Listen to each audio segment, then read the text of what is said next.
Talks STP présente Tournage STP. Bonjour à tous et bienvenue dans cet épisode de Culture Asso.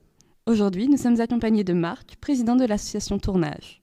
Créée en juillet 2004, cette association est soit adorée des fêtards, soit détestée. En effet, comme son nom l'indique, c'est l'asso photo de l'ESTP. Présente à pratiquement toutes les soirées pour immortaliser nos exploits, elle nous transmet ensuite ses photos et donc ses souvenirs que certains auraient peut-être voulu oublier. Mais n'y comptez pas, l'œil de lynx voit tout.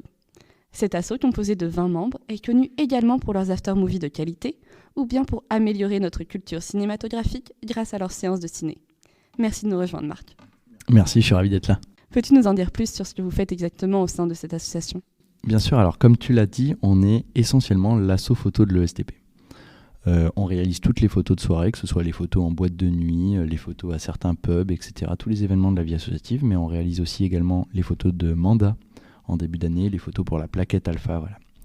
En parallèle de la vie associative de l'ESTP, on a aussi des clients extérieurs, je pense aux alumni, je pense au Gala des Mines d'Alès par exemple, pour lesquels on a bossé, donc voilà, on a aussi des clients extérieurs autres que la vie associative de l'ESTP. On a aussi un pôle vidéo pour lequel on est un peu moins connu, mais qui réalise l'aftermovie du web, les combini tournages, etc. Donc on fait un peu de vidéo en plus de faire de la photo. Et enfin, si tu cherches bien dans les fins fonds de tournage, il existe un pôle cinéma qui, lui, est censé régulièrement organiser des diffusions de films sur le campus de l'ESTP. Alors l'objectif, c'est de privatiser, quand l'administration nous y autorise, on privatise un amphithéâtre et on réalise une projection d'un film quelconque. Alors on l'a fait pour la Semaine internationale, par exemple, où on a diffusé un film japonais. On l'a fait plus récemment pour la Semaine afro aussi. Donc voilà, donc on a essentiellement 3 secteurs d'activité qui sont la photo, la vidéo et le cinéma. Et concernant le pôle photo, après avoir pris les photos, vous les retouchez ? Ouais, alors en fait, évidemment, on ne peut pas publier nos photos brutes telles qu'elles sortent de notre appareil. Pourquoi ? Parce que déjà, il y a des photos qui n'ont pas à sortir, qui ne peuvent pas sortir. Ensuite, on a aussi des photos qui sont soit floues, soit les gens ont les yeux fermés, etc. Donc il y a quand même une part de dérush qui est plutôt importante. Et ensuite, effectivement, on retouche toutes nos photos. Alors on retouche avec des grands mots, parce qu'on n'est pas là à détourer le grain de beauté, à faire en sorte qu'il n'y ait pas de boutons d'acné, etc. Mais par contre, on va faire une grande partie de colorimétrie, on va retoucher toutes les couleurs, etc. Et ça, c'est une phase qui est très longue. Par exemple, moi, quand je suis en vitesse maximale, je fais 110 photos par heure. Donc si on prend l'exemple du gala où il y a 5000 photos en sortie de l'événement, on a fait 5000 photos, en comptant les flous, etc. Tu te dis que il y a à peu près 50 heures de boulot. En parallèle de nos cours, etc. Donc ce qui explique qu'on met énormément de temps à publier les photos. Voilà, c'est pas un plaisir, c'est juste que on n'a pas le choix, c'est long. Mais c'est pareil pour le secteur de la vidéo, par exemple, quand on fait nos montages vidéo, c'est très long parce que le dérush vidéo est long. Il faut regarder toutes les images, tous les plans, voir quelle partie est intéressante à garder ou à jeter.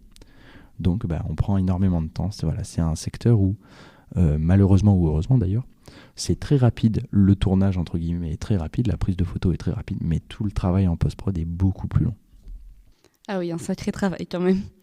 Et pour intégrer cet asso, du coup, faut-il déjà savoir manier un appareil photo, un logiciel de montage ou avoir une certaine culture cinématographique ou pas du tout ? Alors pas forcément. On est plusieurs dans l'asso à avoir déjà fait de la photo avant d'intégrer le STP, mais c'est pas la raison principale, c'est pas le critère principal pour intégrer le tournage.